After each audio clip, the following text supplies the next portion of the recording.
I did not vote for Donald Trump in 2016. I am voting for Donald Trump in 2020. There are 3 reasons I'm going to vote for Donald Trump in 2020 when I didn't 4 years ago. First, I was simply wrong about Donald Trump on policy. Second, I wasn't really wrong about Donald Trump on character, but whatever damage he was going to do has already been done, and it's not going to help if I don't vote for him this time. And third, most importantly, the Democrats have lost their minds. So, first of all, Donald Trump has governed pretty conservatively. I thought he would not be conservative in his governance. I was just wrong on that. Donald Trump radically cut regulation. You actually saw reductions in the number of man-hours dedicated to dealing with regulation for the first time in a long time under Donald Trump. He appointed originalist judges to the best of his ability. We're talking dozens of them, textualist, originalist judges who actually care about the role of the judiciary. He cut taxes, jogging the economy, raising it to heights not seen in half a century, the lowest unemployment rate in half a century, people having their wages rise at the bottom of the spectrum. He appointed pro-life people to the executive branch and pursued pro-life policy via executive order. He dumped out of the idiotic Paris Accords, which were useless and counterproductive. He dumped the even more idiotic and evil Iran deal, which gave money to the Iranian mullahs to use for terrorism, as John Kerry freely admitted. Donald Trump crushed ISIS. He killed al-Baghdadi. He killed Qasem Soleimani. Donald Trump is the first president of my lifetime not to start any new wars, which is a kind of big thing. He moved the American embassy in Israel to Jerusalem. He brokered the first meaningful peace deals there in 3 decades in the Middle East. He cracked down on China in unprecedented ways. He's resisted using the federal government to control everybody's life during COVID. That's a big thing. This is the biggest government power grab of my lifetime, and Trump refused to do it. Donald Trump restored due process on college campuses because he actually cares about due process, or at least his Secretary of Education does. Contrary to popular opinion, Donald Trump has not actually threatened the institutions. The fact is that Donald Trump may have been hemmed in by his own people. Whatever the rationale, he has not threatened the press. He has not threatened the legislature.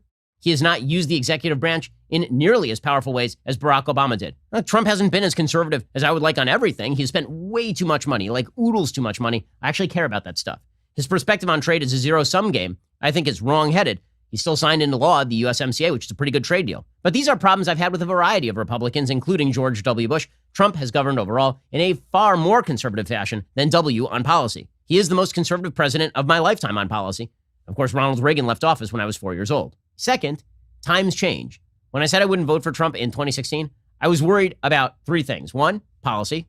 Again, I was wrong. Second, I was worried about the soul-sucking of the Republican Party to approve bad behavior. The people nodding and grinning at bad stuff Trump did. A lot of that has happened. And third, I was worried about toxicity down ballot, right? Losing House seats, losing Senate seats, blowing out the Republican Party with minorities and women and young people. A lot of that has manifested. But here's the thing. It's already manifested. And me not voting for Trump in 2020 doesn't stop that from manifesting. Like, I've been very, very clear on my feelings about Donald Trump's character. I have serious reservations, to say the least. Trump has some good qualities, right? He's a hammer in search of a nail. Sometimes he hits a nail. It's super satisfying. And sometimes he hits a baby, and it is far less satisfying. Trump hitting the media, it's often justified.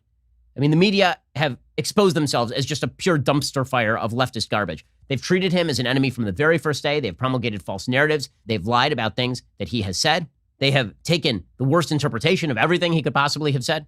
That doesn't mean that Trump hasn't been vindictive or petty or immoral. He does all those things. Trump being unable to focus and willing to jump on any rake is not just immoral, it is very often stupid and counterproductive. I mean, you know my opinion on this. Everybody knows, okay, deep down in the cockles of your heart, no matter how much you love Trump, everybody knows the Trump administration, with Trump on teleprompter more often and less on Twitter, would be in a position to win the 2020 election more easily. Everybody also knows that Trump's tweets damage him with people who don't already love him. All of that is true, right? But all of it is not changing. There's a group of people out there who every time Trump tweets something newly stupid, they get newly enraged. I think most Americans, basically, this is all baked into the cake at this point. I think it's important, deeply important, for conservatives to criticize Trump when he requires it. When Trump does something bad, we should say it out loud. We shouldn't hide that. And that's why I've been calling balls and strikes on Trump as a president since the day he was elected. But 2020 is not 2016. Everything that is bad about Trump is already part of the system. It's already part of the new normal, for better or for worse.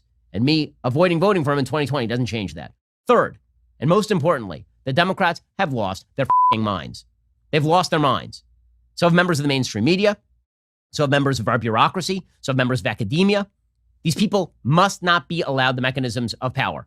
Our most crucial institutions, from corporate America to the universities, they've been corrupted top to bottom. And giving them power over your lives, more power over your lives, huge mistake. The Democrats are no longer the party even of Hillary Clinton or Barack Obama. They're the party of Bernie Sanders. and they're just wearing around the mask of Joe Biden. They're the party of Rashida Tlaib and Ilhan Omar. Joe Biden is a Potemkin village of a candidate. He is not a bulwark against radicalism. He is a facade for it. Everybody knows it. That's why Bernie is touting him as the most progressive presidential candidate since FDR.